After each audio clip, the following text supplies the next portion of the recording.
one of us is Sarah and the other one of us is Abigail, and we're competing for the love of the Draft Zero audience. Which of us is the favorite? We all know it's me. Would I poison you? Definitely you would. If you want more Draft Zero more often, please consider joining our wonderful cohort of Patreons. However, this episode in particular is brought to you by ScriptUp.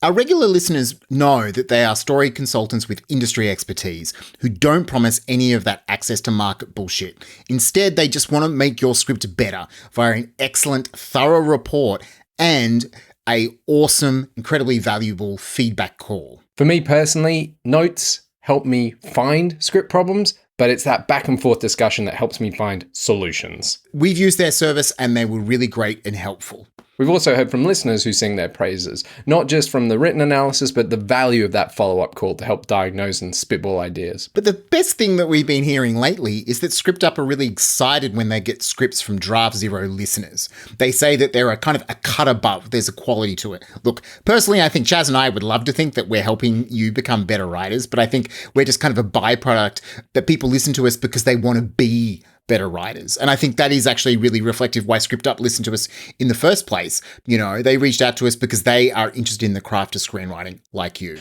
If you would like 10% off ScriptUp story consultancy services, use the promo code DZ10. Find links and promo code in the show notes.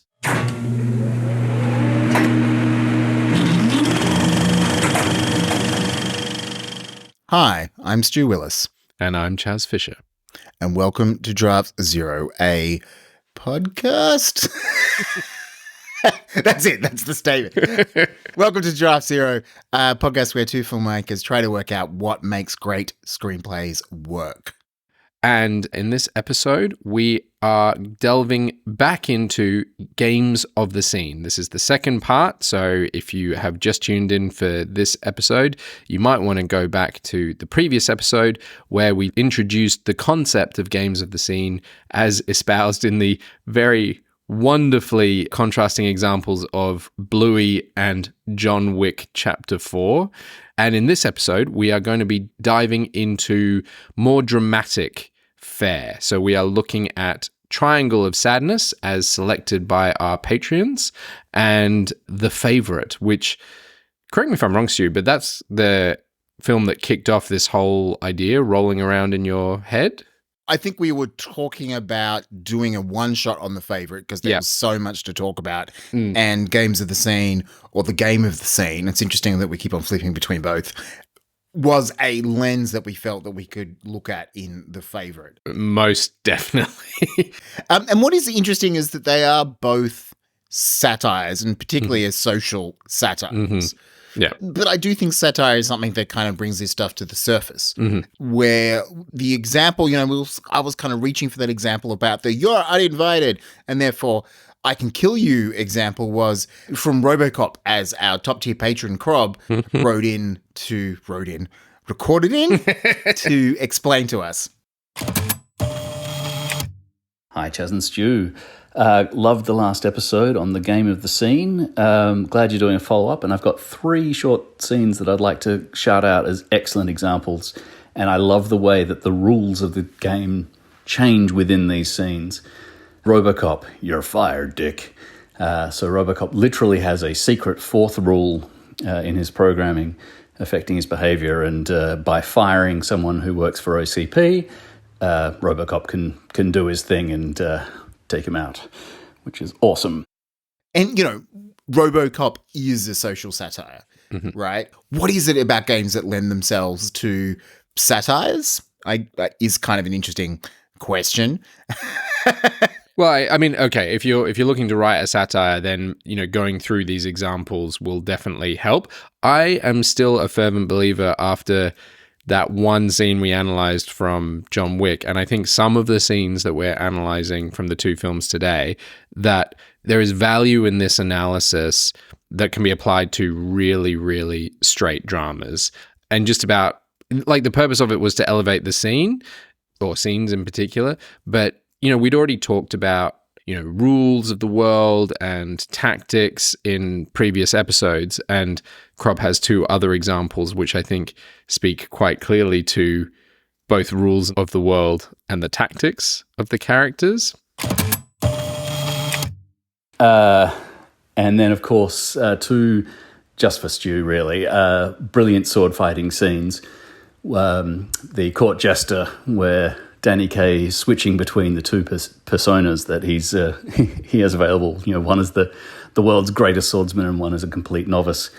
And so that's literally changing the capabilities of the character. I guess the rules of the engagement are the same, but yes, the tools he has to play with are vastly different moment to moment. And of course, the sword fight in The Princess Bride. Particularly, what I've always loved about that scene is, it's a duel to the death, but Wesley changes the rules right at the end, and doesn't want to kill him. So I would rather destroy a stained glass window than an artist such as yourself, or whatever the line is. But so a couple of sword fights and then a very one-sided gunfight. Looking forward to the new app, guys. Thanks.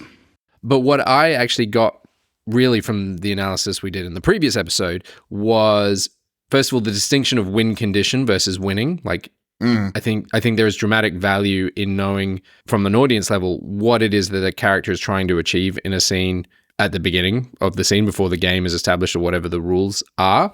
And then separately, I found where this analysis provided massive value to me was it was forcing me to think about other characters in the scene other than the protagonist. It fleshes out the other characters and what everyone else is doing if you think of them as all engaged in a game or their own game, different games, as we will discuss, I think, in both Triangle of Sadness and The Favourite.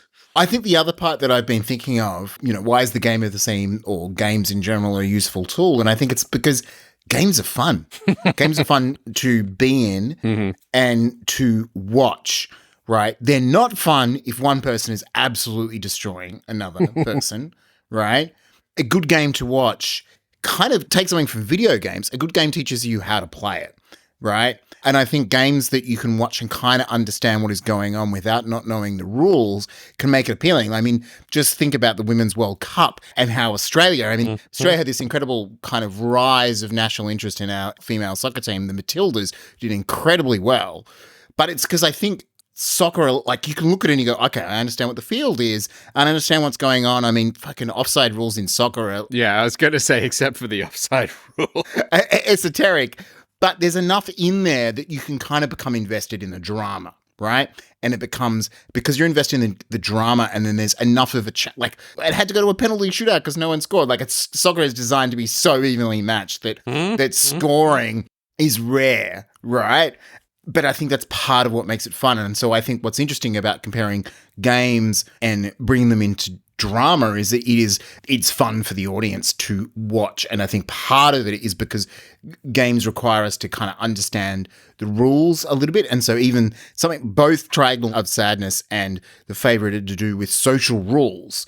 And, I'm not from the period of The Favourite, which is a period drama. And I am not uber rich and go on a cruise, nor I am in the world of servicing people that are uber rich, right? As much as I work in the film industry, that kind of level of is completely divorced from my day to day. So the rules help me understand what's going on. So I think from an audience perspective, a game helps you understand what the scene is about and who the people are in the scene. And I think coming back to your comment about it helping filling out the secondary characters, because you actually see them as equal players. They're all playing characters rather than non-playing characters within the scene.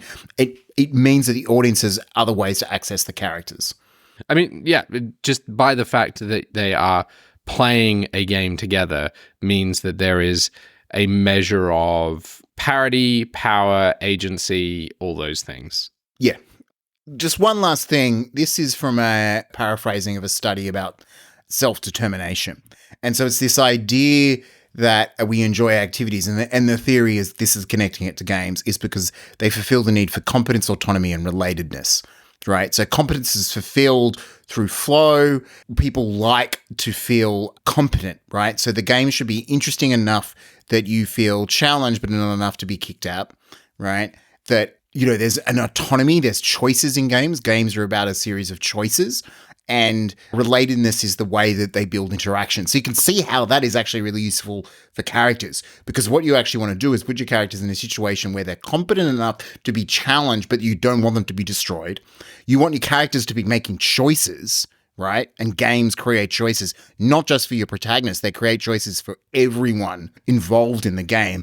And they create relatedness between these characters because it's about interaction, whether that interaction is competitive, combative, or collaborative.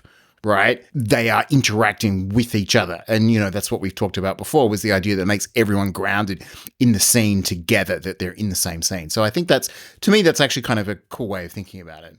I don't think we're going to sit there and go, is this scene about the competence of the character? But I think in the favourite, we'll see that Abigail's competence evolves and develops. All right. Well, shall we dive into the delight that is Triangle of Sadness? The success of a luxury cruise mainly depends on you. I don't want to hear anybody saying no. It's always, yes, sir, yes, ma'am. I command you, enjoy the moment. No, No? no, What? You say no to me? no. Oh, so it's yes. Yeah, no. Yes? Go in. Yes! All right. Do you want to summarize Triangle of Sadness, or shall I? Yeah, I mean, I'm happy to give it a whirl. This is really a film of, I was going to say two halves. So the first section is just introducing Carl and Yaya, who are both sort of models and social media influencers, and introducing their lives. The second chunk is finding Carl and Yaya on a yacht, a cruise for the super wealthy, but it also in that section introduces a whole lot of new characters, like the people of the boat. And then the boat, both on the same night, gets hit by an incredible storm and invaded by pirates and explodes. And then the final sequence is about you stay with some of the survivors from the boat stranded on a desert island. Yeah, and about how the social hierarchy kind of inverts a little bit, right? Because effectively the super wealthy, everyone is at the beck and call of the super wealthy on the yacht. And when they get to the island, what ends up happening is also another Abigail, Yes. one of the cleaners ends up becoming the person who actually knows how to fucking get shit done. So ultimately she becomes the alpha. Yeah. In terms of, we've got some scenes that we want to talk about from this in particular, but you talked about the subversion of class in the last sequence. And yes, that is very much what it's about. Yeah. But what I found really interesting, because I knew a lot about the film going in, it won the Palme d'Or. There was a lot of press about it and trailers. So I knew Abigail was going to become the quote-unquote alpha in the final sequence. So I expected her as a character to be introduced fully and fleshed out and be kind of quote-unquote oppressed or demeaned or taken advantage of in the second act. And she barely appears at all in that middle sequence, where it's kind of reveling in the ludicrousness of the ultra-wealthy. All right, so the scenes that we want to go into, the first quote-unquote scene is actually really a sequence. It's 3 scenes, but it is the one game playing out across 3 scenes in 3 different locations. It's most of the first act, and it is really setting the stage Yes. for what the rest of the film is about. And I've got a scene that I want to talk about, which dramatizes that big shift in the rules and the subversion, which is in the third act with Abigail distributing octopi that she has caught. But the scene that you want to start with is one of the few scenes in this film where there is actually kind of a literal game as well as a metaphorical game. Yeah, because I think you'll see Bluey, literal games. We talked about example in John Wick of games. There will be a film that I will talk about in follow-up called Molly and Max that has characters playing literal games.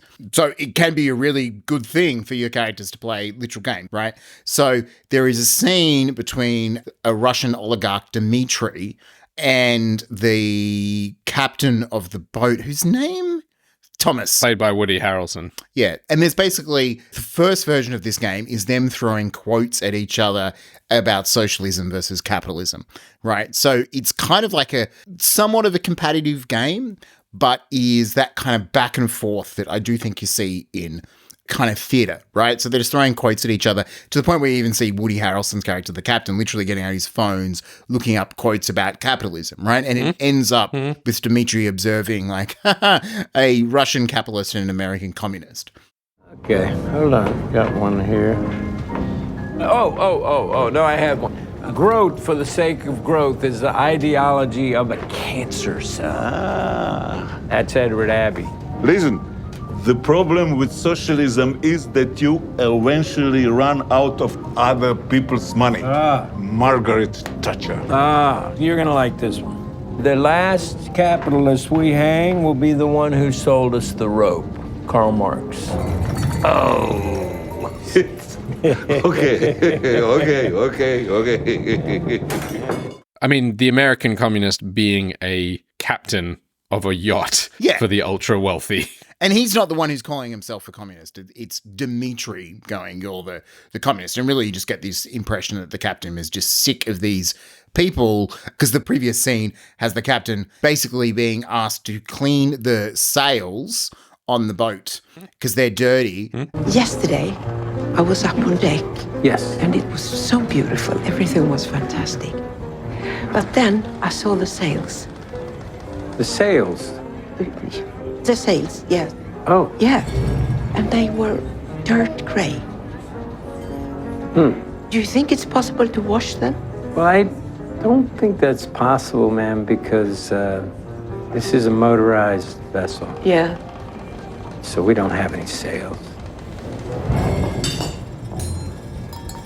Maybe it was the sun deck roof? What? Are you sure? I'm sure. Magnus? Would you like a glass of champagne? Visst var det vita, kritvita segel på den där båten som vi beställde i katalogen? Ja. Yes, he says yes. It was sails. Magnus says yes. Yes. Jesus Christ. Well then, in that case, we will clean the sails. Yes. Of course. Yes. Of course. And that is kind of a bit of a game, right? Like, there's a lot of that stuff of the ultra wealthy being polite and asking for things that are absurd. You know, oh, I want the whole, like, the big disaster in the middle film is created because the wife of Dmitri demands that the entire crew get to go for a swim, right? And so it's the whole crew working out how they're going to accommodate their demands. So that's a lot of the game is let's make a ridiculous demand, right? It's not a cruel demand. It's just kind of ridiculous and see how the crew accommodate that. But in the second time we see the scene with Dmitri and the captain is them playing a literal drinking game where the Dmitri is calling a card color, red, black, and then Woody Harrelson actually puts it down and determines whether or not the Russian is drinking. What I noticed this time around watching that scene is, and you're not going to hear it in the audio, Woody Harrelson is actually holding the deck of cards face up so that Dmitri could actually kind of look and choose not to drink, but he's constantly getting it wrong. And it's almost like, is he just using this as an excuse to get drunk? And then the third part of this is they end up in the captain's quarters with the microphone and they end up having a much larger argument. So the game between them is that effectively it is that kind of, you know, that they're representing two different world views. And the first version is taking it seriously. And then the second version is just turning into a drinking game. So the third can go even more over the top. It is not just combative, right? It has got a playfulness to it. It does create interaction between the characters. There is a competence level to the characters, I guess, right? Well, I was going to say that it isn't competitive or combative. I mean, from the rules of the game, like if you put in the win condition, right? Neither of them actually thinks that they're going to convince the other to join their side, that they will find the right quote to convince the other to cross the ideological boundary. So it's almost more cooperative. Yeah. Like they're just having fun with this. Like I mean, there is a competitive element in that, like, I guess if one runs out of quotes, but I guess that's what happened somewhere in between the two scenes where they've moved from quotes to cards, right? I mean, it can be fun. Like, do you think we should have a game of questions, Chas? Mm-hmm. No. Guess I win. To me, what is the point for you of this scene? Like, why have the writers included this in the movie? It is fun. It's two characters having fun with each other. I think actually coming back to that original observation about kind of creating the interactivity, like the interrelatedness between them, it's kind of showing their competence to the audience, what they know, right? So it's revealing worldview and it's forcing characters to connect. But I also just think there is that sense of fun, right? Like it's also revealing choices, but I guess that's connected to the worldview thing. Like if this was them actually having a serious debate about capitalism versus socialism, it would be kind of boring to watch, right? Yeah, yeah.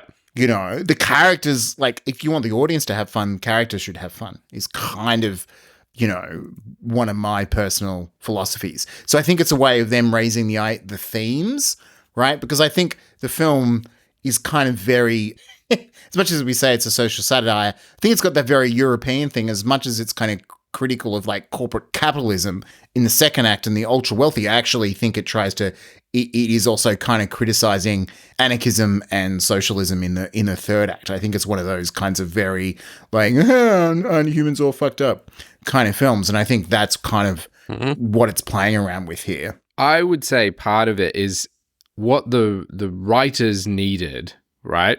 And yes, I think fun and entertainment is part of that. But what they needed was to get their captain kind of so drunk that he was relinquishing his responsibilities. He was relinquishing his responsibilities the whole way through anyway. For sure. But in particular during this massive storm, when you've got these guests rolling around in their own vomit in spectacular fashion. To me, and this is how it made it thematic as well, was it brought two characters together in such, you know, ideological opposition. Because to me, the film is actually less about ideology in terms of like left, right, and more about entitlement. And they brought someone who's, you know, ideologically left and ideologically right together, both in the sense of massive entitlement to where people are suffering and potentially dying in life-threatening situations. Like there was one part where wasn't one of the diners in a wheelchair and they were trying to get them, you know, safely back to their room, and everyone's vomiting everywhere and people are pitching up and down and sliding all over the place, and sewerage is exploding and leaking everywhere. And in that point, these people feel so entitled that they want everyone on the boat to hear their argument. And I'm sure we've all, I have been one of these two characters on many occasions, drunk in the pub, arguing with one person, possibly Stu. We've done 103 podcasts of this. And we are so entitled that we think everyone else needs to just stop what they're doing and listen to what we are talking about, you know, no matter what else is going on. I mean, what we talk about is pretty good. But my point is, like, the game, what it did was actually bring those characters together. So I don't know if this is retroactive or not, like in how the writers came to pull these together. But one of the observations I came to from the last episode is that games can help writers get characters to go into positions that is otherwise possibly against their character. And so you've got this captain who's so kind of disillusioned with his life that he's alcoholic and disengaged, right? How do you get that character to get to the point where he gets to in the film? And you set him up for a captain's dinner with a right-wing Russian oligarch. I mentioned before, I'm going to connect it to those things. I definitely think the things of games are useful because they create interrelationship between characters, and games require characters to make choices, and choices reveal who they are, right? The tactics they choose, as we talked about, it's not just about what people want. It's about how they get it is kind of, to me, the more revealing of character, right? I think the idea of games requiring people to be good enough that there's a bit of a challenge You know, you don't want someone to be demolished. I don't think that's a character. Like, I mean, obviously you want a degree of competency within your characters, but it's why you structure things at the game. You want the level of opposition to be kind of there +1, you know, or whatever it is. Yeah. So I do think that's in what you're talking about, because you're right. I don't think these two would have otherwise had a conversation. They had to make it on some degree adversarial, but it's not we're going to have a serious debate. It's we are going to have fun with this. And they are. Like, you should watch a clip on it, because like they kind of smile at each other's quotes. Like, oh yeah, that's a good that's a good line. You know, like they're enjoying each other throwing the particularly the quotes at each other. You know, and then obviously the drunken argument is disastrous in more ways than one, right? But that's actually also what it's about, that they're kind of so self-absorbed. Well, it feels like, other than a game, and whether you make it, in this case, it was a literal game, but other than using some kind of game, there is no way they would have gotten those characters to escalate together. You'd have had to have put them in an arena, set them win conditions, and given them strategies to get where they ended up going. Do you think there is a win condition in their interrelationship here? Get as drunk as humanly possible. Yeah, I mean, but it's interesting, because I think we've talked a lot about win conditions, but people can play things for the fun of it. Yeah. Right? There doesn't have to be a win condition. And I think this is a good example of something in which the game is the thing. They're kind of enjoying it. It reminds me a little bit absolutely of in The White Lotus season 2, there's the rich couple whose names escape me. But effectively, a lot of their relationship is that they kind of cheat on each other, and their jealousy drives their kind of sexual desire for each other on some level. Like, it's a very toxic feedback loop, but it is certainly part of how they work. And I don't think that has a win condition in the game, right? Like, there's a series of rounds. I'm going to make you jealous, and then you make me jealous, and then we kind of, you know, fuck. But you've just stated the win condition, making the other person jealous. But the game doesn't end. So, okay, I mean, that's the interesting thing. The win condition doesn't mean the game is over. Well, as we've already identified in this, clearly at some point the game ended, right? The game of quotes ended. We didn't see one character win or not, right? But they ended up just going with cards, right? Because they needed to keep playing something. To be fair, when we do drinking games, often it will turn that into that. Let's just roll a flip a coin. Whoa. If it comes up coin-shaped. All right, we've talked a lot, surprisingly, about that scene, and that's one of the shortest ones. So let's jump on to the beginning of the film, which is it's not quite the beginning. It's the interaction between Carl and Yaya. So the film opens with Carl at a casting call with other male models, and to me, the impression is he doesn't get picked, because we see him getting close, but he doesn't make it. We go to a fashion show where there's someone it's kind of really well known, and he kind of gets sent to the back. It's the pecking order of fashion shows. And then we kind of see Carl on a date having dinner with Yaya, the model that we recognize from the previous scene, right? And then basically what happens is that she expects him to pay for dinner, right? I mean, to be very clear, they had pre-agreed, it comes out later in the scene, they had pre-agreed she was taking him out for dinner. The bill arrives and she picks up her phone and starts checking it. Yes. She doesn't reach for it. And in the awkward pause, he ends up reaching for it. And then this sets up from there a game where the win condition for him is to get her to admit that she deliberately ignored the bill. Yes. And the game for her, she already won the initial game. She got him to pay the bill. But the win condition for her is to not admit it, to make him feel bad about himself for making a big deal out of who paid the bill. Yeah.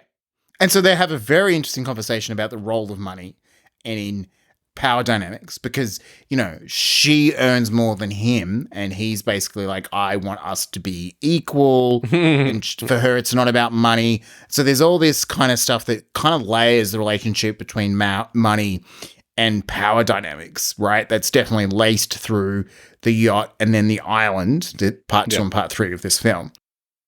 Come on, I can tell there's something wrong. Just talk to me. What is it?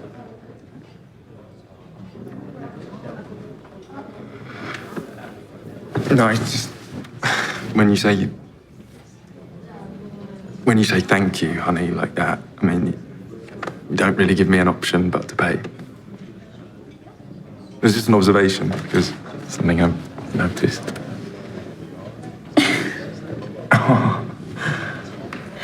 Oh, we could split the bill if you like. No. I can whip out a calculator and we can. No, okay, you need to. How many glasses of wine did you have? Oh, sure. Like, you had like 3 Shut more, up. right? Okay, that's not what I mean. Yeah, I think it all evens out, you know? Right. So what is interesting to me, my questions for you is, what is the arena of this game?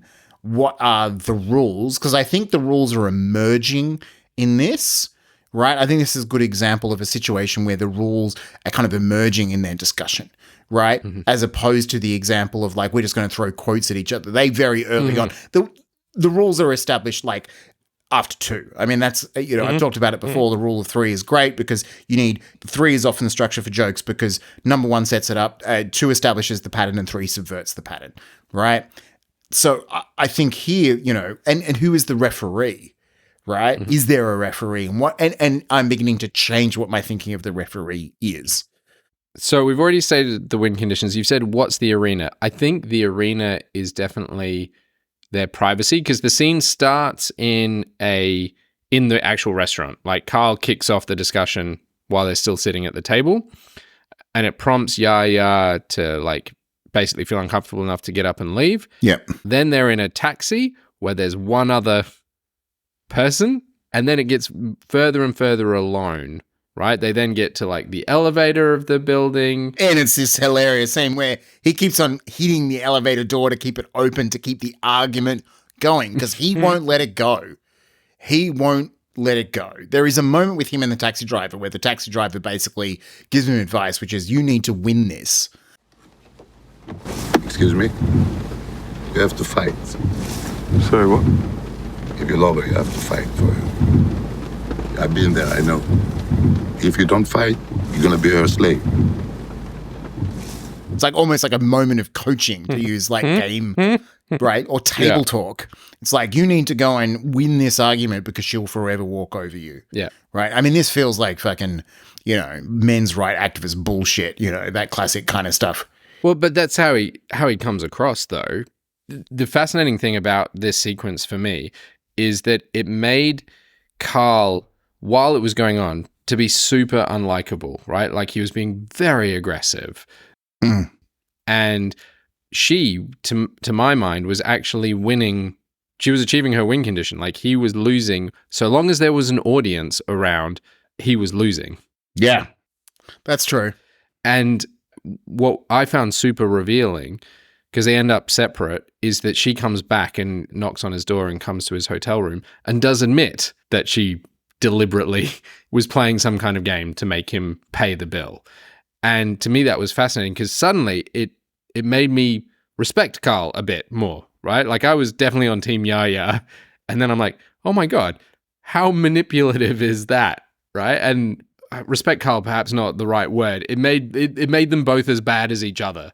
And in a way, well suited to each other. Yeah, because he recognized that she was manipulating him, and she resented that he recognized, right? Because effectively, what I would say in terms of the argument, they kind of win. She wins again because she says, "I just, what happens if I fall pregnant, right? I need to know I'm with a man that can take care of me." So she's basically saying, my money is my own, right? And I need you to take care of me. If you want to date a model, if you want to date someone as hot as me, you need to earn that place, right? And so it's kind of comes across as kind of more transactional relationship, right? Yeah, but they come to a level of honesty that I think is really healthy. Yeah, for sure. For them both, right, at the end of it, right? Like, you actually go, oh, these guys are 2 highly dysfunctional people, but they are doing well together. So I think what's interesting is, on the one hand, the arena does change, right? So you go from the more public part of the restaurant, like it's that intimacy spectrum kind of stuff that we've talked about before. So you go from they're in the public arena to in a Uber to in a elevator that's still public but no one's around, into their room, right? And that kind of changes. how they interact. So that's interesting. But on the other hand, I think one of the rules of this game is the argument is only between them. Yeah.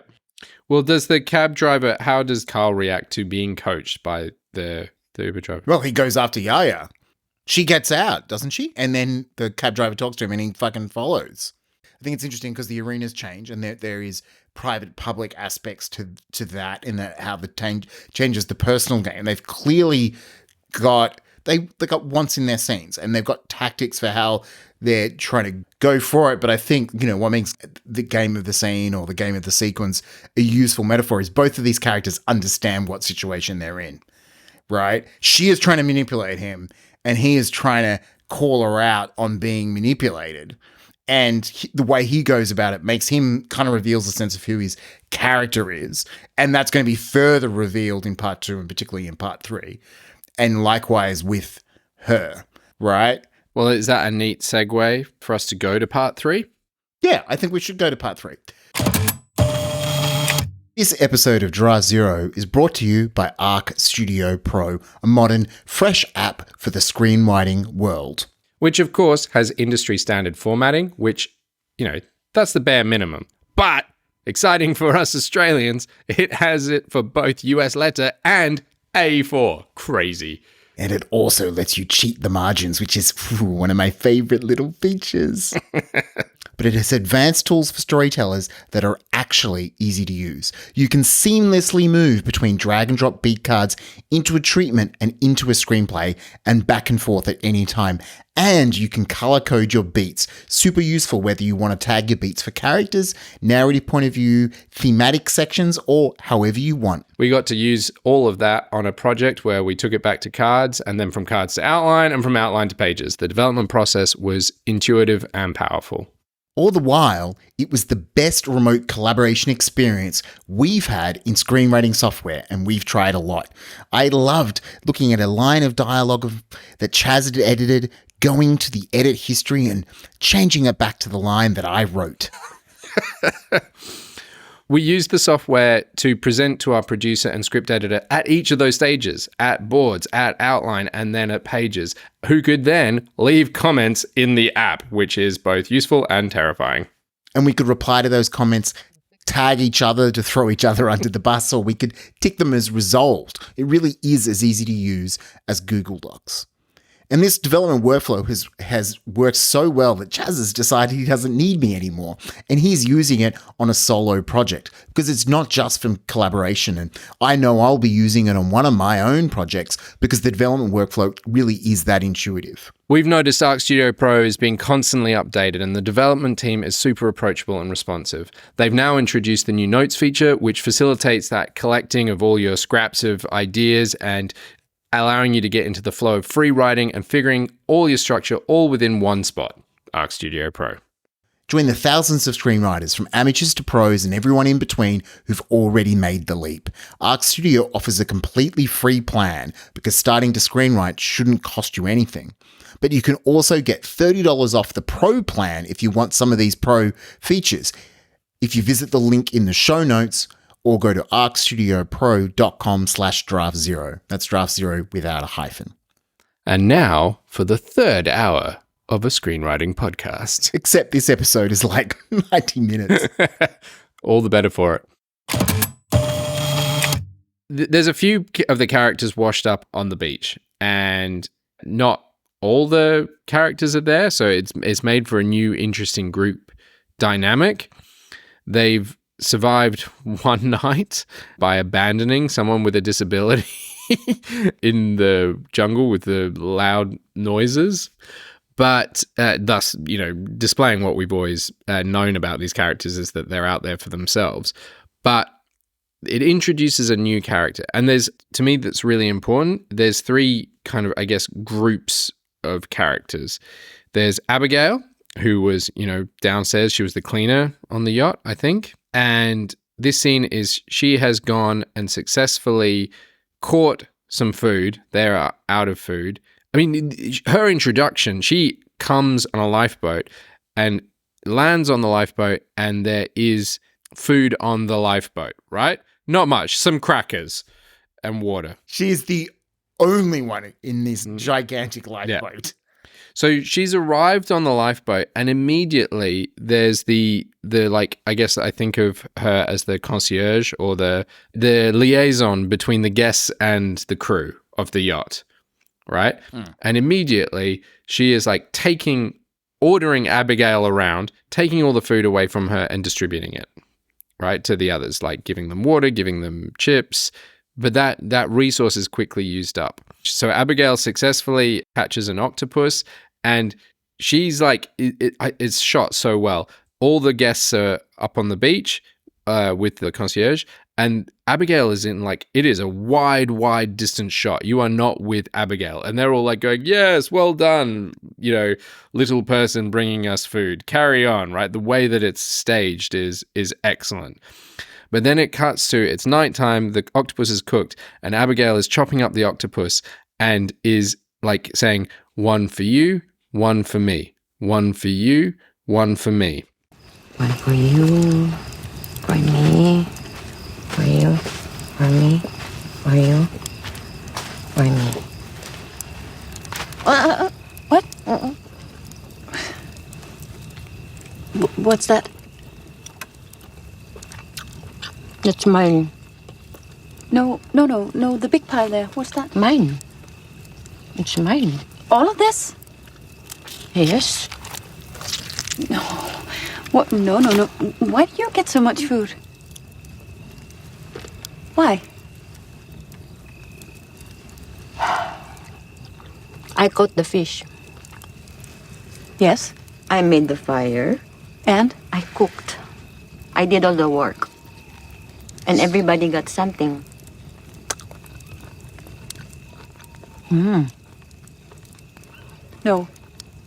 No, we all worked. What did you do? We gathered all the wood for the fire. I moved the log. Yeah, this big log, it was over there, and we moved it over here. Not enough. No, maybe not enough, but we need to work together. They don't know how to do that. Exactly. And maybe that's why you should not be so lazy and dependent on me.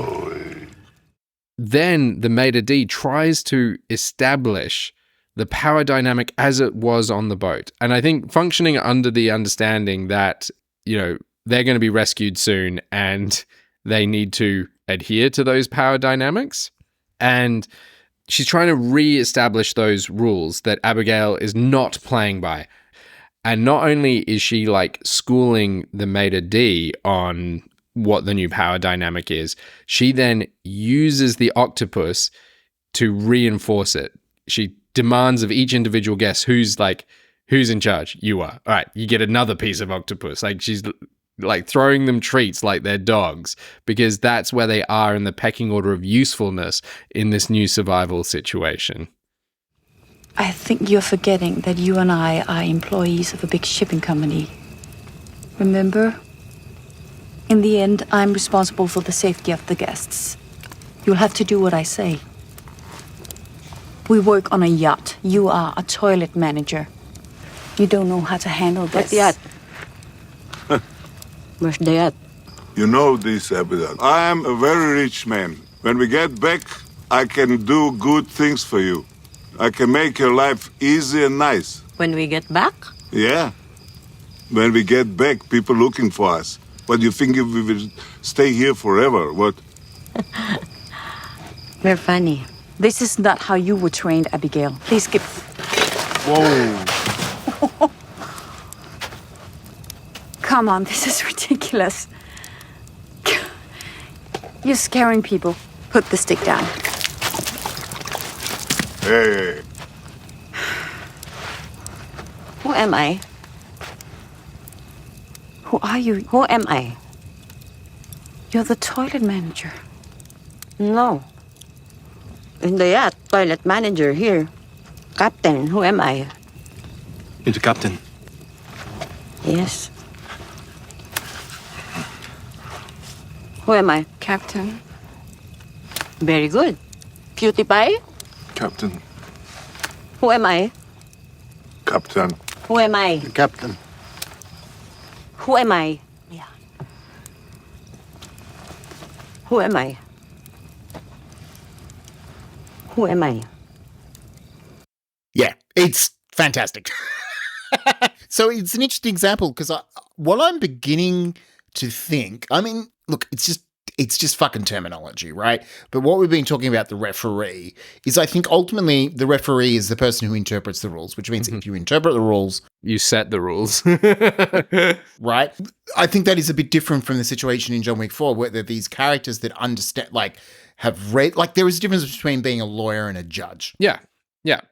Right? So I think there are characters that their job is to understand the law and the rules and the way it works. And I think the Maitre D, the kind of head of staff, she is someone who understands the pecking order of the old world. Yeah. Right? But somebody has to come in and kind of change the power dynamics. And Abigail, by almost just doing it, is kind of reestablishing she's a rule maker.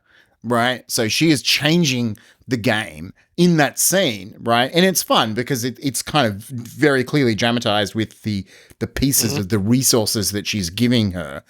If you haven't seen the film, this is spoilerish, but what ends up happening is essentially Abigail takes on Carl, the model, as a lover.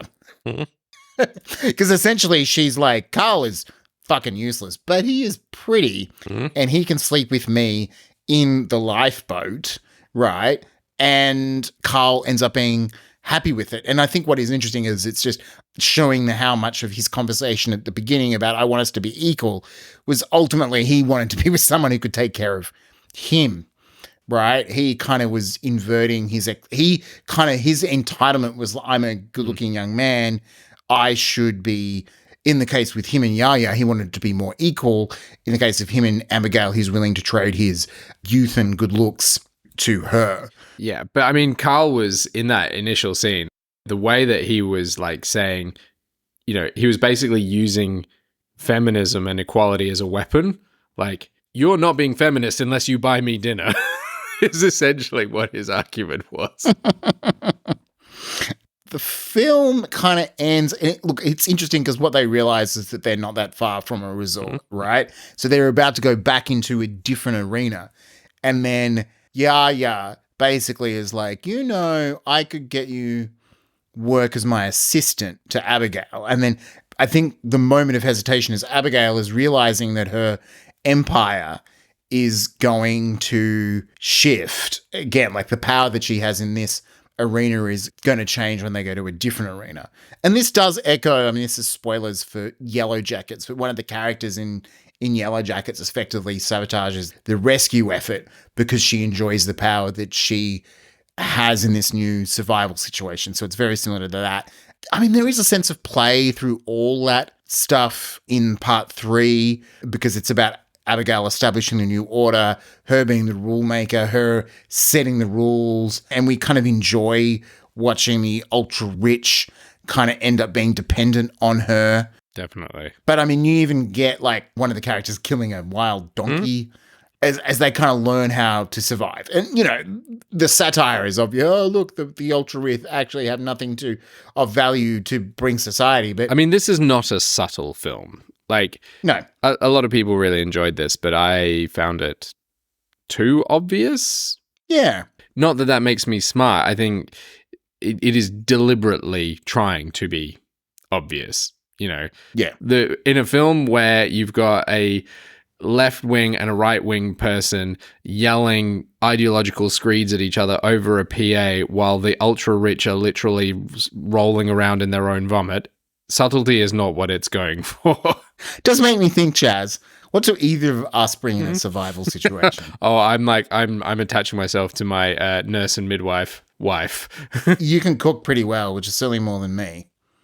Do you have any other comments from how this analysis, when applied to Triangle of Sadness, makes these scenes work better? I mean, to me, there was no better way to dramatize the big shift in the rules of the world than this game of distributing the octopus.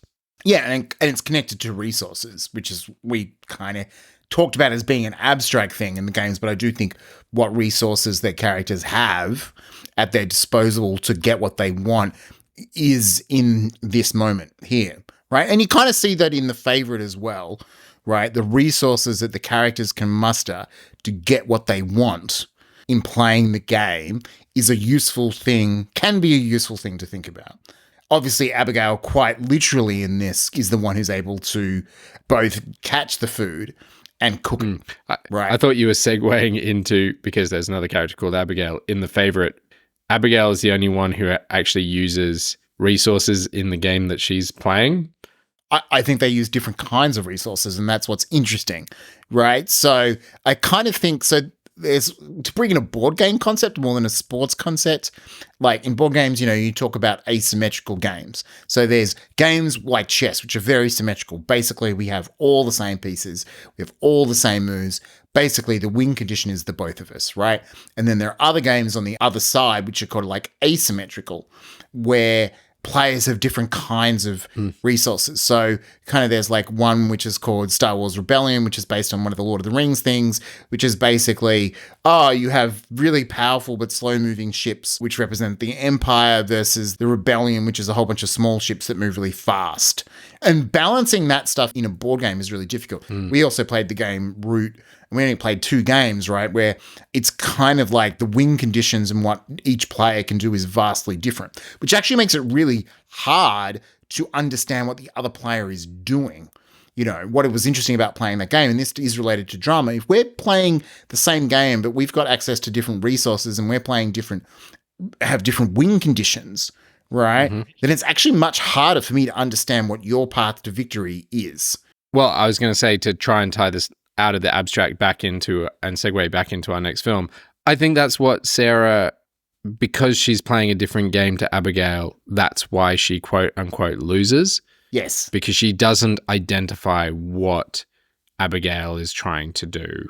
Well, I mean, I think what's interesting is she actually calls Abigail out on her needing to be a survivor, but she doesn't, they're not playing the same game. But I think that is an interesting thing. Before we completely segue, like to cap off Triangle of Sadness, I think the island is kind of a little bit somewhat asymmetrical in a way that Abigail ultimately has to emerge victorious. She is she is the rule maker, she is the referee. It is very similar to The Favourite, right? Everyone wants to be on Abigail's good side. She is the one with all the power.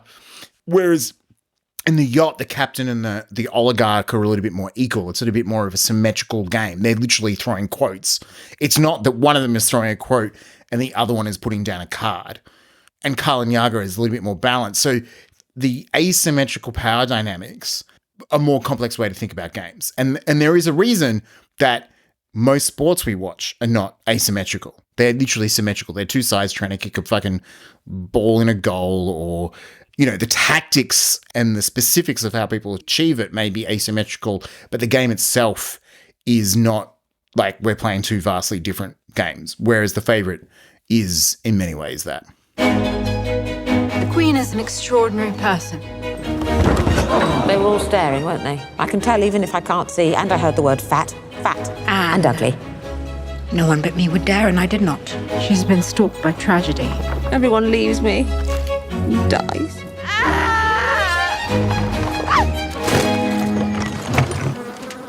I apologize for my appearance. I hoped I might be employed here by you. As something. A monster for the children to play with, perhaps. It is important to make new friends in court, is it not? You're so beautiful. Stop it, you mock me. If I were a man, I would ravish you. You have become close to Abigail. She is a viper. You're jealous. You must send Abigail away. I do not want to. Let's shoot something. Sometimes it is hard to remember whether you have loaded the pellet or not. I must take control of my circumstance. Throw! I'm on my side. Always. So, brief summary of The Favourite for those of you who have not seen it is a relationship triangle period film set in the time and reign of Queen Anne, but it is about two women dueling for Queen Anne's affection. But it is really more than almost any other film I've ever seen. I would say it is a genuine, not two-hander, three-hander, where Queen Anne, Sarah Churchill, Lady Marlborough, and Abigail Hill, who is Abigail starts out, she was aristocracy and has fallen from grace to the point, which she elaborates at some point during the film, where her father sold her sexually to a friend to pay his gambling debts. And she is now sought employment as a maid. So Abigail has fallen quite far and, importantly, starts right at the bottom of the pecking order of the social strata of this palace, where the queen is nominally at the top, but it's not just, even though the film centers on these three characters, every other person in the film is also trying to manipulate the queen in some way or another, because there's a background of, there's a war with France on, and with the different political parties wanting different things. There's, Prime Minister and the head of the Landowners Party. They're all trying to manipulate the queen. And the queen is just sitting in her own post-traumatic stress from having had, I think, 17 pregnancies, some of which led to childbirth, but all of which led to child death. Yeah, it's played as a reveal, and it's a heartbreaking reveal, because one of the very clever things about the film, and this is a broad comment, is how it shifts our allegiances between the characters, that we're like, oh, this person's horrible. Actually, I now kind of understand where they're coming from. Oh, no, they're horrible. Yes, they're back. Like, it kind of, it toys, it's having a bit of a game with the audience of how you feel about these people. Right. Abigail is one of the big ones that we begin, we kind of see her as a sympathetic character. She's literally sitting in a carriage and a guy starts masturbating to her, sitting opposite him. Right. Like they're kind of like sexually assaulted, and then she's pushed out and humiliated. The staff love humiliating her. They kind of get her to go and clean something, and it turns out it's a liar and it burns her hand, so she's constantly humiliated and assaulted emotionally and physically. Right. So we kind of feel for her early on. And you start out definitely with Abigail. Now, while we've got scenes that we want to talk about, I think this film has scenes with both literal games as well as the subtextual game behind them. And then there are other scenes we want to talk about where there's metaphorical games. But this whole film, this is one of those ones, it's so perfect for this analysis because the whole film is a game. There's a game of, not just of the scene, but of the film, which is which of these two women, which of Abigail and Sarah will win Queen Anne's affection? It's in the title. It's the favorite. Yes. Who will be the favorite? Yeah. And part of the asymmetry is in some ways their intentions are different, right? Abigail is, as Lady Sarah Churchill says, Abigail has been so humiliated that she will do anything for safety. Whereas Sarah Churchill, I think what's interesting about her is we're not sure whether she really believes what she is, but on this rewatch, I'm like, I actually think she's one of those characters who's saying the truth. You doubt that she's telling the truth, but she is actually telling the truth, which is, I think, Churchill both loves the Queen, but is also doing what she's doing because she's doing what she thinks is in the best interest of the country, right? I think that is her true motivation. And I think part of what makes this work is that the characters' motivations are very upfront. Abigail is a social climber. She just wants to go back to the way things were. And Sarah Churchill, I guess you can look at the more negative. She wants power, right? Lady Churchill wants power in a world where women don't have power unless they're queen. Yeah. The film starts out where Sarah Churchill has power. She has the ear of the Queen. What she says goes. She has the leaders of both political parties coming to her. Her husband is the leader of the British Army over in France. There's one quote that I really loved, and I do think I'm going to break this down visually on Shot Zero. So if you're not subscribed to Shot Zero, you should go to shot-zero.com and choose to follow us on Instagram or Twitter or on Substack, which is the email newsletter, this is a quote from the cinematographer quoting a critic about his work, but he's agreeing with the critic. He says that the film starts as a playground that turns into a battleground and then turns into a prison, right? And I think that is really interesting because that is about the changing of the arena. The arena is more a playground, then it becomes more of a battleground, and then it becomes a prison. I think it's actually really insightful. Yeah, I think it probably was all those three things for all the characters all the time, but how it's shot and how it impacts on them and how it plays against the narrative changes with each act. Or our understanding of the characters and their situations is. Yeah, because Abigail is just as trapped at the end of the film as she is at the beginning of the film. The ending is not relevant to me from these scenes' perspective, nor even from the game, right? But this is a film that ends with Sarah Churchill in exile, Queen Anne being cared for. She's chosen Abigail to be the favorite. Abigail has won. Abigail is a sociopath, right? Abigail is not a good person to be a friend or a carer in the same way that Sarah Churchill was, right? So the Queen Anne has chosen poorly in someone to be a companion for her. Like the penultimate scene is Emma Stone stepping on a baby rabbit to make it squeal and enjoying it. And the baby rabbits are the Queen's children, right? The Queen hearing this. The film very deliberately, it's that scene at the end with her stepping on the rabbit to punish the rabbit to gain pleasure for herself that is deliberately trying to tell you who Abigail is. For me, the filmmakers are making that that choice. Yes. Was she always that? Was she someone that her life in this world transformed into that? Like, that's part of the fun of debating this film, right? But absolutely, I agree that's where it ends up, right? That it's kind of like a false victory for her, because the scene not long before Sarah is exiled is basically you have won a game, but you don't realize what game you've been playing. We'll play the actual quote. Leave that. I like it. The mirrors stay too. Oh my God, you actually think you have won? Haven't I? We were playing very different games. All I know is your carriage awaits, and my maid is on her way up with something called a pineapple. You're trying to see what you could get from the Queen for you, but you don't realize that the Queen ultimately will have power. You know, there is responsibilities that come with this position. And Abigail ultimately is kind of confronted with the Queen going, well, if you're going to be here, you're going to rub my leg. There's that. And also, like you said, Sarah was playing a game not just for the Queen's affection, she was playing it for the country as well. Yes. Anyway, and this is, as much as we're getting like potentially sidetracked, I think this is important context for the scenes that we're going to be talking about, because they go towards the rules of the world that these characters are abiding by and what their win objective is in any given scene. Early on, Abigail is, as we've talked about, kind of effectively bullied by the other maids that kind of tell her to do these things. So part of it is Abigail learning the rules of the maids, right? And I think part of that is why she's so like, I need to get out.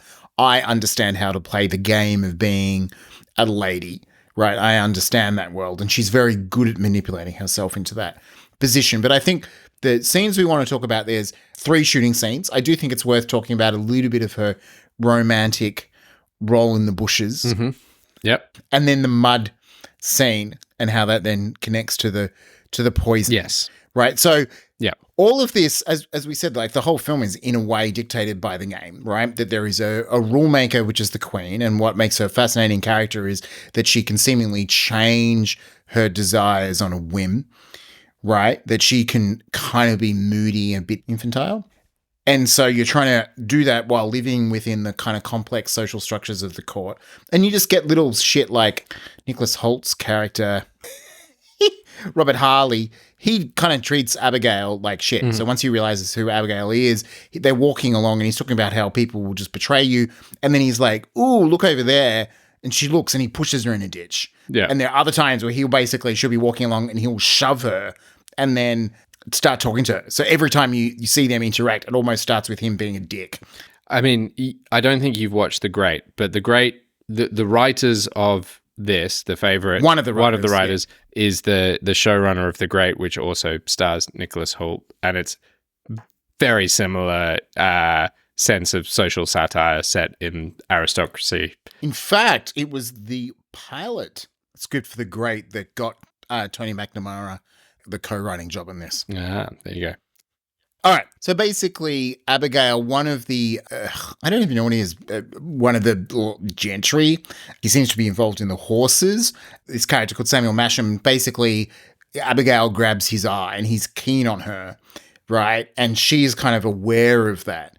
And there is a scene where She belittles him because he comes in wearing all the fucking wiggy shit, and she kind of basically says, not that. And he's been instructed to go after her. He's basically working for the Robert Harley character. They're trying to pump her for information. And then he kind of goes after her, and he's kind of playing a power thing, which is they kind of run into each other in a field. And it's this really interesting dynamic. I think you're kind of talking about it, where it looks like he's got the power, right? And it turns into a game of chasings. But what we realize is that she's able to manipulate this game to put herself on top. It's such a little scene, right? It's a seduction scene. It's this, like you say, it's the second scene where these two characters are interacting, and he surprises her. She's just reading in a glen, right? Or a glade. I'm not sure what the difference between a glen and a glade is, and it's full of autumn leaves and foliage.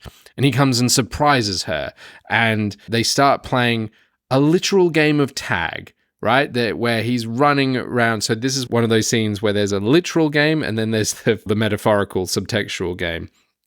And he is her social superior. He is landed gentry, and she is still at this point a servant. And he is also physically stronger than her in the physical game of tag or chasey, which also descends into wrestling, right? Like it's, a very sexually loaded scene as well. But this scene is so absurd. Like, this is a film that does teeter deliberately into the absurd at points. Like, there's a dance sequence in there. Dancing. Like, almost in lines of The American Hustle, where Jennifer Lawrence is singing Live or Let Die, like, straight to camera. Like, there is levels of abstraction in this film. But in this particular scene, it feels out of place. But what it is a game perfectly dramatizing that even though Masham is socially superior and physically superior, that Abigail wins in both ways.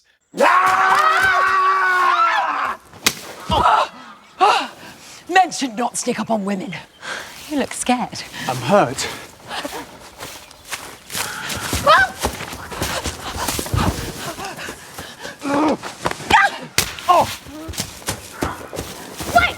Wait! Kiss me properly first.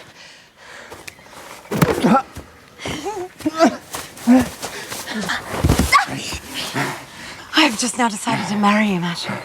I cannot marry a servant. I can enjoy one, though.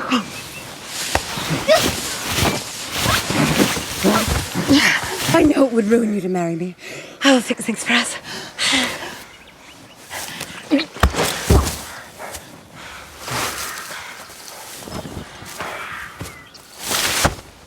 Don't you think we're a good match? I think a very good match. Yeah. She often, like, there were moments where he lies on top of her and we're like, oh, he's holding her down. And then she kind of pushes him off. She gives him a moment. She gives him a kiss and then pushes away. She seems to know how to manipulate the kind of social mores of the time, I guess. She never feels out of control of the situation, even where he's like, I could just take you right now because you're a servant. Like, he says it out loud, right? Whereas she's like, I've decided I'm going to marry you. You are now officially a step on my path to social security and winning the game of this movie. And the game is what makes her seem powerful. Yeah. That she feels confident enough to assault him, to play this game, to play in it. I mean, this film is like a network of interactions between Abigail and other characters. And it is wonderful in how they all escalate. Like Masham, they've had a previous scene, they've had this scene, they have their wedding night where he's like sitting in her single bed and she's just like frustrated that he wants to have sex, so she goes and jerks him off. Like, it's so demeaning to him, even though he's the Lord. Oh, yeah. I'm getting slightly sidetracked, but yes, that is one scene where there is a literal game and it is being used brilliantly to bring out the subtext between these characters and also give agency and power to Abigail. Demonstrating her competence, it's demonstrating, giving her choices, and it's forcing her to interact. All right, so the next three scenes that we want to talk about are also literal/figurative games, which is that Sarah takes Abigail shooting. So what's interesting is that Sarah realizes that Abigail is an asset. Abigail kind of creates a situation where the Queen develops gout. Abigail goes and picks some herbs, sneaks in through lying to the Queen and soothes her gout. And she's caught in the act. And Churchill's like, you shouldn't do this. You've crossed a line, blah, blah, blah. When the Queen says, this actually soothed me, Churchill is like, okay, you're going to become the lady of the bedchamber or whatever it is, because she realizes that she actually is of some value. And it feels like Sarah has got this interesting relationship with Abigail, that she sees Abigail as someone that's useful, but she kind of wants her to be effectively her maid, but she kind of wants to train her up and know her place. And she kind of even says to know her place. So she takes Abigail shooting. And there's 3 scenes of them shooting. And I think one of the things that's interesting is that Abigail is very bad at it at the beginning. And that makes Churchill feel that she's got power. The second time we see the scene, Abigail is better. Abigail says that's because Churchill is a good teacher. But what you kind of realize through the performance, and it'd be interesting to see what it says in the script, is that Abigail was probably holding back the first time around, that she was deliberately losing in order to make Churchill feel better, right? And that as Abigail is growing more confident about her position in court, she can show what she's capable of with impunity, right? She needed Churchill to believe that she was below her, and Churchill calls her out on this. You've perfectly outlined the first scene. And the second scene, Abigail is doing a bit better. So they're like on level pegging, as it were. But what happened just before that? Abigail at this point in the film has just discovered that Sarah and the Queen are lovers the night before. Yeah. And what Abigail says is, in her mind, she's going, how can I gain Sarah's confidence so that I can rise up through the ranks? And what she does is she confesses to Sarah that she knows she's the Queen's lover. She says, I will keep your greatest secret. So just to make that sequencing clear, Abigail sees Sarah and Anne have sex, and then is on that escape. As she's sneaking out, she is intercepted by Harley, who kind of begins to talk to her and is there anything you'd want to tell me, blah, blah, blah. And she does keep the confidence of what she has seen. And so as from an audience perspective, we're like, meh. Yeah. Maybe Abigail's all right? Like she seems to understand. And in this scene, she's playing that politeness. She's trying to leverage what she knows. Yes. But this is the great exchange. You are pretty when outraged, so my secrets are safe with you. Abigail, all of them. Sarah, good. Then Abigail offers up. Good is a statement, and it's one word. The conversation should be over at that point. That's what Sarah is saying, good. The rhythm of it is, this is over. And then Abigail offers up, even your biggest secret. Sarah looks up at Abigail, who smiles knowingly. She closes her gun. Abigail. Sarah rises her gun, shoots. Abigail falls. Sarah starts laughing, right? Well, that to me was like Sarah is basically saying, and all of this is dramatized through the shooting, right? Yeah. Sarah is saying, no matter what you know, no matter what power you think you have, no matter what you're asking for, I can kill you as a whim. Mm. She is reinforcing the power dynamic at the end of that scene. And then by the third shooting scene, Sarah has been spending a lot of time in politics, and Abigail has been spending a lot of time with the Queen and has won the Queen's affection. And this is reflected that when they start shooting, Abigail is actually beating Sarah in the shooting. Mm. This is another, I guess, as a black comedy or as a satire, it's also not very subtle in this particular moment. Basically, Sarah's been dealing with the war effort, and Abigail is basically being able to cut her grass, right? And then Sarah says, it's all that kind of passive aggression. I hope you do not find your time with the Queen too tedious. Oh, not at all. Sarah says, I know you are. She'll be angry if I do not appear soon. Take your shot. And Abigail shoots the bird in such a way, like basically turns to the bird before it's too far away and shoots it in such a way that the blood sprays all over Sarah. And then the button on that is that the Queen's page comes running over and Sarah is like, the Queen's page here, I'll be there directly. And the page looks at her and he goes, no. It's not for you, it's for her, to Abigail. So they've taken that moment of Abigail killing the bird and splattering Sarah, and then dramatize the moment of she is now the Queen's favorite. Yeah. Nothing subtle. Oh, no, absolutely. That we've got the literal game and the metaphorical game, and they're all very overt about everything. But what it does is it dramatizes the position between these two women relatively powerfully. And, we spoke about this in the last episode, but this will become very clear when we discuss the next scene. These two women interact very differently when the queen is present or not, right? Yes. The queen is both an arbiter of the rules, she's also the prize, and she's also an arena. These women must behave in a different way when the queen is present than when the queen is not.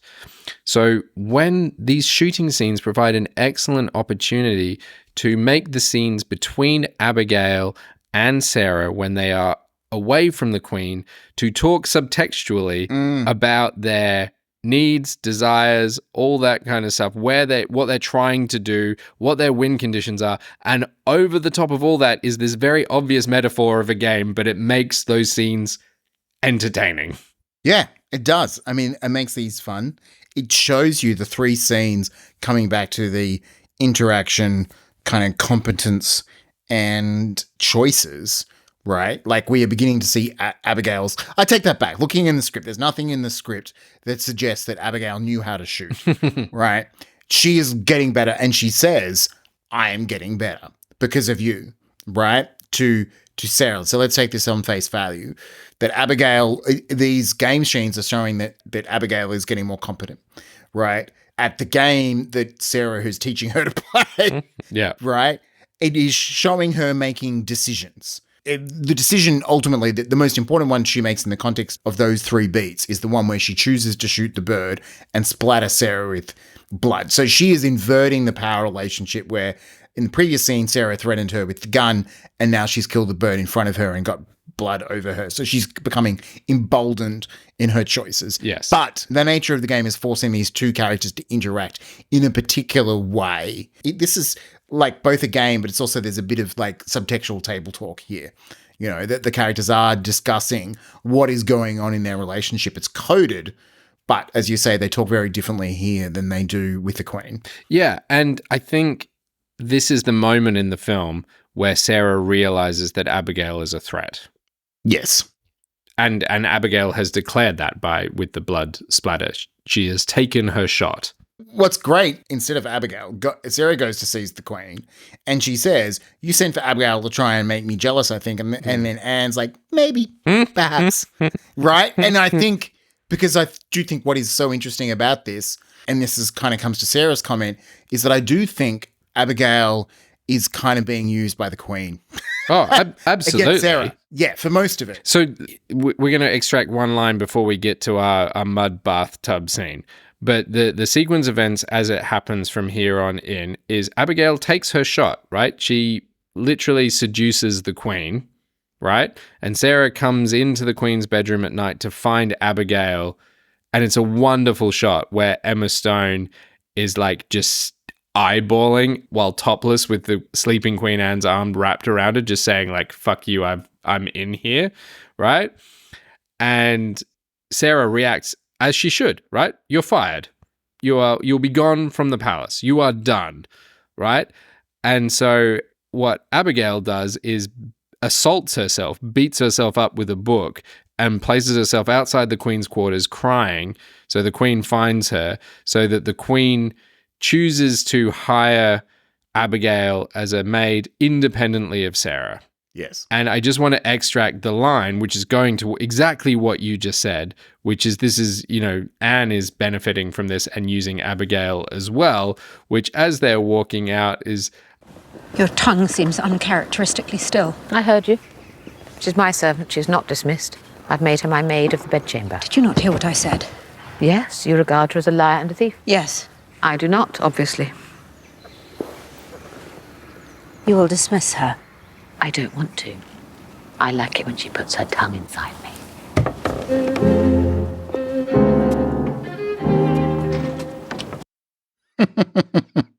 But all of this gets to the point where we've built through all these scenes, and what the film builds towards is suddenly Sarah realizes she is playing the game of the titular game of the film, who can be the Queen's favorite. right? She understands that. And she then starts employing a different strategy, which goes to your mud bath scene. So this is the scene that happens not long after, right? So seemingly Abigail has won a victory. So the scene opens on Anne in a bath of mud, right? And then Abigail is sitting next to her, talking to her, And then Anne makes her, what if I go to sleep and slip under, And then Abigail says, just imagine it as hot chocolate, right? So there's a little bit of kind of flirting there, but I don't actually think that was the answer that Anne was looking for. I think she was looking for the you would save me, right?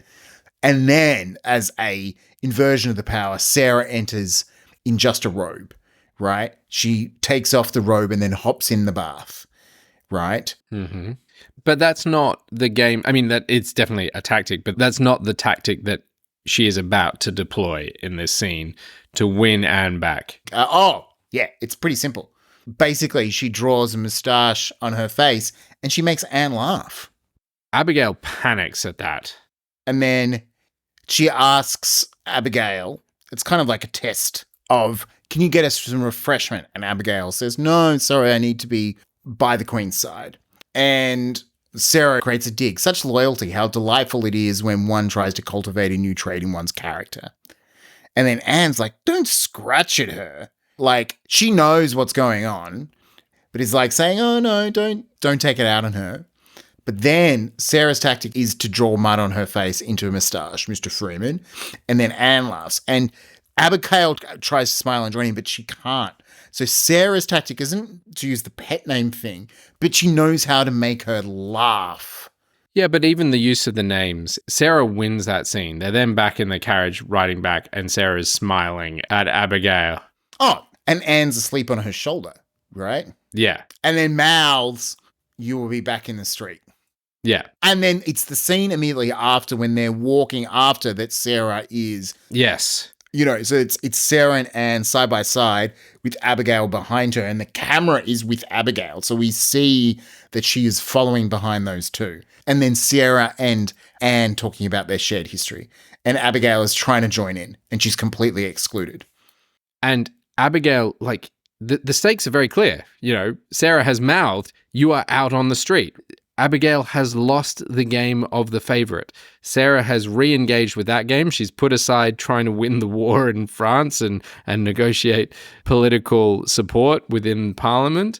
And she's just purely re-engaged with the game of winning Anne's favor.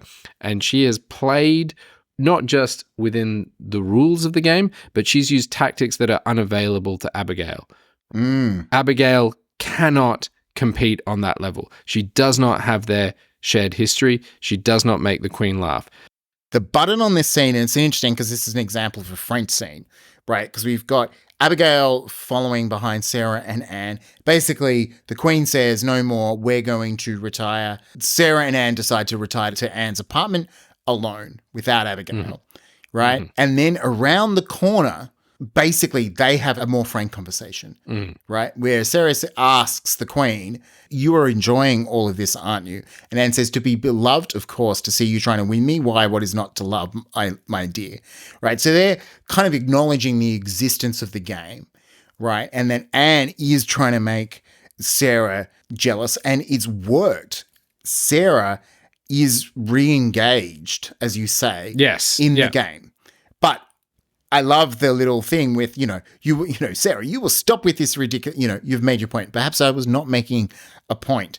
And it's like Anne doing exactly what we're talking about those White Lotus characters doing, like even her not I'm not trying to make you jealous. Maybe I do love her is actually part of Anne's game. Yeah, definitely. I think it's just interesting because that is table talk, and then it's them having a frank conversation of just when it's the two of them. Very similar to the conversation, not similar, but the idea of the way that these people talk to each other about what's going on is their dynamic when there's three of them is very different when it's the dynamic of any group of two. Yes. And Abigail, faced with that, right, faced with being thrown back out in the street, plays the game differently. And the reason why she now wins is because Sarah could not even imagine Abigail playing this way. which is not within the rules of Sarah's world, which is Abigail poisons Sarah. And it has a whole lot of flow-on effects, the poisoning. So it ends up that Sarah falls off her horse, is dragged by her horse, is found by some brothel owner who wants to imprison Sarah and use her as a prostitute. Anyway, Sarah is taken figuratively and literally off the board, and it allows Abigail to make her move, to marry Masham, to become a lady, to become entrenched with the Queen and get a salary from the Queen. But the reason why that works is because poisoning was outside of the rules of the game, right? And the only reason that Abigail resorts to poisoning, has driven her to it, is the stakes were so high for Abigail.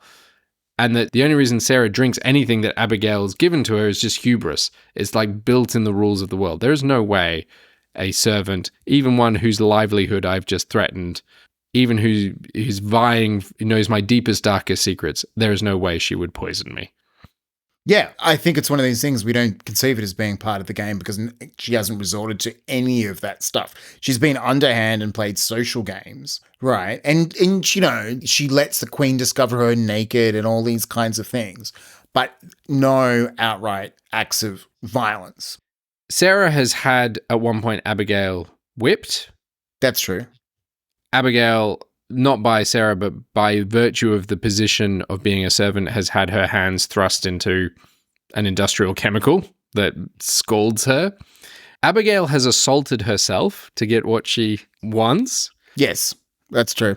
Sarah has fired a gun at Abigail. Violence has never been used toward Sarah. Yeah. Sarah feels that her status, that the rules of this world means that violence can never be used against her, only against Abigail.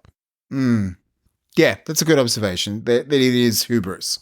Yeah, I think that's it. Like, her downfall is hubris. It is a good setup that we see that Abigail understands herbs, and that's how she's able to treat the Queen's wounds. But we've shown that she has got those resources. So, you know, you talked about like the idea that Sarah's got access to tactics that Abigail doesn't because they got this long history. But for me, it's like your tactics are informed by what resources you have. Mm-hmm. So it is kind of interesting to think about your characters. I mean, this is all very academic or theory crafting or whatever you call it, but you could sit there and go, what resources does my character have access to? And those resources may not just be, I know how to pick herbs. They may be, I have shared history. But the resources that your characters have within a scene inform the tactics that they choose to use. Well, also to tie it back to my experience of screenwriting is, I know that at the low point, Abigail's going to poison Sarah. So how can I, in the first act, establish Abigail's access to poisons as being a viable character option? Ooh, she could know herbs. How could she use herbs? Oh, she could use herbs to treat the Queen. Oh, that will win her access to the Queen. Yeah. I don't know that that's how that happened, but that feels like my process where I'm like, I need certain things to happen later in the narrative, and what I'm being forced to do is to go back and fold them into the characters earlier. But that often, being forced to do that, often leads to better narrative outcomes, or more complex, layered, more interesting scenes or moments earlier in a story. And notice none of us actually question, how does Abigail know about herbs? You know, it's like, okay, it's obviously something that she's had to know about. She's a survivor. This is how she's learned to survive, right? It is kind of like the consistency of her character trait. So, I mean, those are all the scenes, the individual scenes we wanted to discuss. And it does boil down to Abigail wins the game of the movie. She becomes the favorite. And then she says to Sarah, I won. And Sarah says, we were playing two different games. Yeah, because basically what happens after that is that Sarah is rescued. So Abigail ends up having a moment where she misses Sarah. At this point, she's like, Sarah's ridden off in a huff. She's angry with me. She's trying to manipulate me. Anne is like, no, I want her back. And they try to look for her. Meanwhile, Sarah is smart enough, speaking of resources, to recognize her understanding of court. You want to make more money, you need to find a man that walks his duck, which is such a great little payoff as well, because the Prime Minister has got this duck a racing duck called Horatio, as in Horatio Nelson, one presumes, and is able to get herself rescued from that situation. But the Queen is horrified to discover that Sarah's got a big fucking scar, etc., etc. So it's kind of, the damage has been done. That Abigail has poisoned, figuratively and literally, the relationship at that point between Sarah and Anne. And when Sarah tries to call her out on it, which leads to this scene, ultimately it backfires. But Abigail was only ever playing the game for herself, which was admittedly a privileged position, right? Sarah was playing the game. I mean, I think Sarah has more love, genuine love for Anne than Abigail does. But Sarah was never fighting for starvation, for, industrial poisoning, for a life of servitude. That was never at stake for Sarah. Yeah. And because that was never at stake for her, that's why she underestimated Abigail and why they were essentially playing two different games.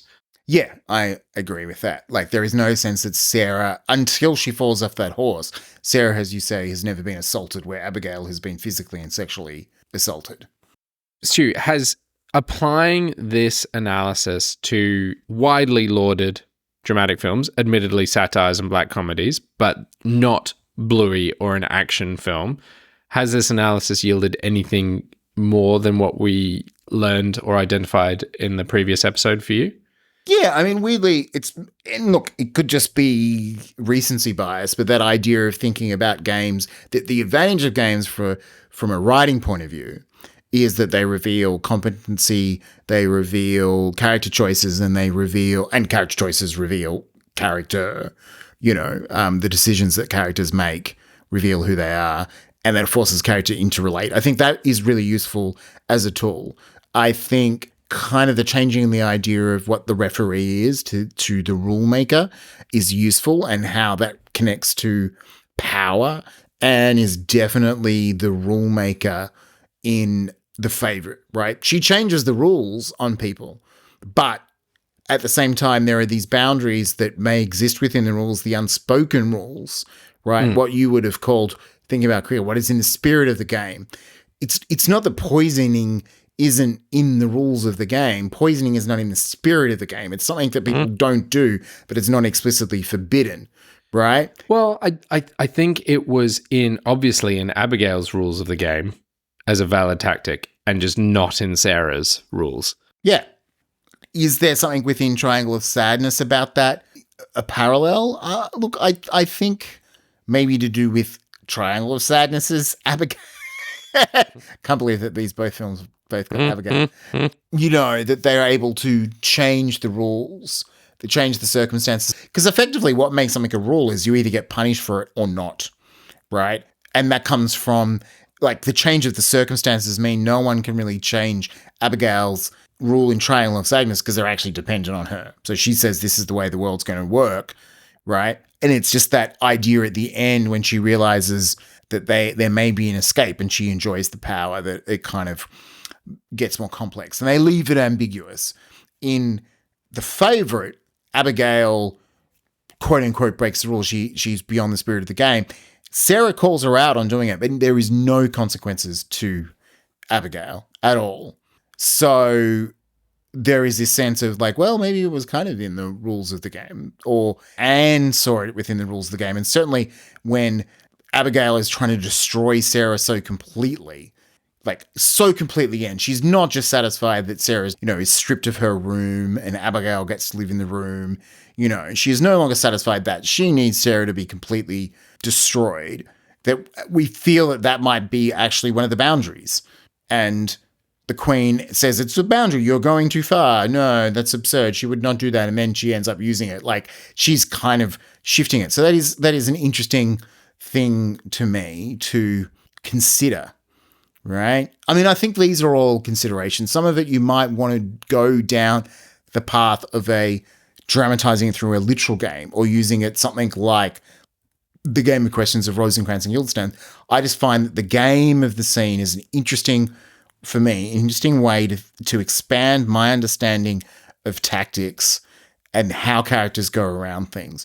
And then there is stuff to think about then with what the characters are aware of as the rules. What are the written rules? What are the unwritten rules? What are the spoken rules, the unspoken rules, right? And how the audience understands that. I think that is really useful kind of just frameworks for looking at scenes and conceiving of scenes. And also what the pattern is, but I want to come back to that in a moment. What about you? For me, it's not so much that learning different things. I think the entertainment factor is a bigger one than I got from the previous examples in the previous episode.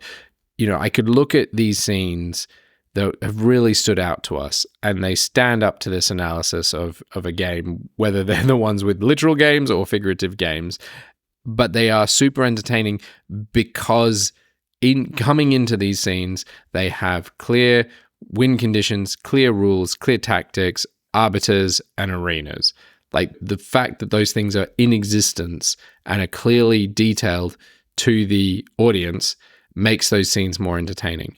And, last episode, we had just finished working on our script. And since then, I'd been really focusing on another script of my own, which was a biopic. And in biopics, you've got to hit these real life events, right? Like the narrative is talking to you. And this will be the same in any story. Like your narrative will demand something of you. And it's like, how do I make this moment that has to happen in my story the most entertaining it can possibly be, and reveal things about not just the protagonist, but all the other characters. And I think this kind of analysis of those scenes helps that. Yeah, I mean, it's interesting you use the word analysis. Would you use it on a conceptual level, or would you use it on a rewriting level? Look, I think that can work for anyone. My conceptual level, I just need the bare minimum to get a scene on the page. And to me, this analysis is no different to, what is the intention and the obstacle, or what is the want and the need? What I like about the game is that it involves everyone who's in the scene. Yeah, and what I like about it is want and obstacle doesn't imply tactics that reflects character. And I think that idea of thinking then about what resources a character has access to. Yeah. Right. And those resources can be, I am good at this thing is a resource. Yeah. Right. I am good at talking is certainly a resource that I know I use in my work. I know how I can build, rapport here, or whatever is a resource that I can use and draw on the tactics that I choose to do. And similarly, the things that I'm not good at will make me choose different tactics. And what's kind of then interesting is to think about, what if a character's forced to do stuff that they don't conceive as a resource, right? Yeah. Or they exhaust it, that the resource is no longer profitable, which is what happens with Abigail. Yeah. Right? She reverts to the poisoning because ultimately she cannot compete with the fact that Sarah loves Anne. I think that there is a love and a familiarity there that goes beyond that, the sexual attraction. For sure. And what a game also does, what I like about it as a screenwriting tool and also as a metaphor, is that it pulls all these separate tools together that we've been thinking about. And I think most other writers also think about, like you've just said, tactics, but rules of the world. It pulls all these things together within a scene, thinking of it through this lens. And where I want to go on now, and it's kind of like a question mark, and we'll probably end up exploring in a deeper episode. We talked about it kind of there's a game throughout the favorite, but I think there is something, the patterning of kind of types of scenes that you can have, that there can be the game of what I would call the game of the show, right? So in Poker Face, the TV show, it is like the whodunit of the week, or the why dunnit of the week. And the fact that she's got this superpower that people can't lie, that's a game, right? Like that is actually a game for the audience, that the audience tunes in to watch the game of that unfold. But you can also do it on a feature level. There was a film by one of our patrons, Molly and Max in the Future, and Michael Litwack, I hope I'm saying your name right, mate. Fucking hilariously delightful, low-budget sci-fi rom-com, right? And there is this sequence of scenes where it's these characters basically bumping into each other every couple of years, like in the back of a taxi or at a cafe. So it's literally them just sitting there and talking to each other. And that's kind of a lot of what the first act is. And what's interesting is the film kind of finds a new structural game every kind of sequence. So it goes from that. There is another point where they're paying basically sci-fi racquetball. And there's another sequence where they're doing door knocking for a politician, right? It's coming up with constantly inventing new ways for these characters to interact. And it made me go that there is ways that you can think about this games in terms of structuring a whole piece of work. Another one I really like is a kind of like, you could call it a web series written by Nick Hornby. And that's actually interesting because High Fidelity has actually got a bit of this too, called State of the Union, which is basically two characters, Louise and Tom, played by Rosamund Pike and Chris O'Dowd. And it's their going to the pub just before they go to marriage counseling. And every episode is them at the pub. Very, very structured. That is like a game for the audience. And I go, it's like Nick Hornby, because like High Fidelity is like breakup of the week, connected to a song, right? So there is some kind of formal stuff that I think it's worth exploring in its own episode. For sure. I think to me, hearing you talk about that, and sadly I could not get to Michael's screening. I'm so sorry. I was super keen to get there. But it's taking one of these micro tools and applying it to the macro in the same way that we've done with other. Yeah, we talked about it with narrative point of view kind of stuff. It is absolutely a inventive and endearing film. Anyway, I'm gonna put a link into the show notes because you should check it out. All right. Thanks as always to our patrons who bring you more Draft Zero more often and manage to keep me awake on this late Sunday evening. Stu was all prepared. It was me who had to be dragged to the microphone. Bold of you to assume I was prepared. But in particular, special thanks to Lily, Alexandre, Casimir, Jennifer, Thomas, Garrett, Randy, Jesse, Sandra, Thies, and Crob, former guest and appearance in this episode. Guest starring. Also with.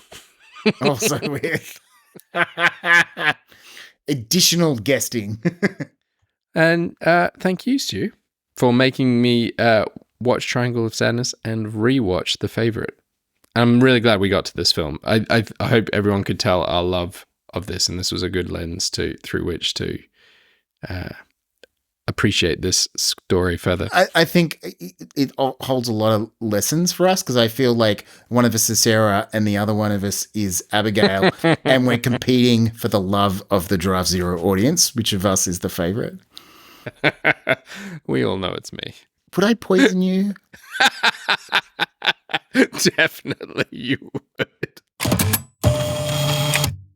I hope you all feel like arguing with either Stu or myself about anything on this episode or anything in general. And you can find many ways of getting in touch with us at our website at draft-zero.com.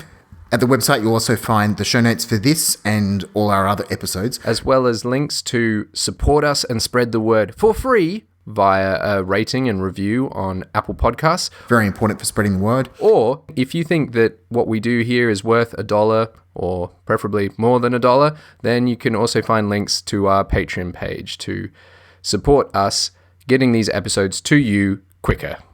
Thanks. And thanks for listening.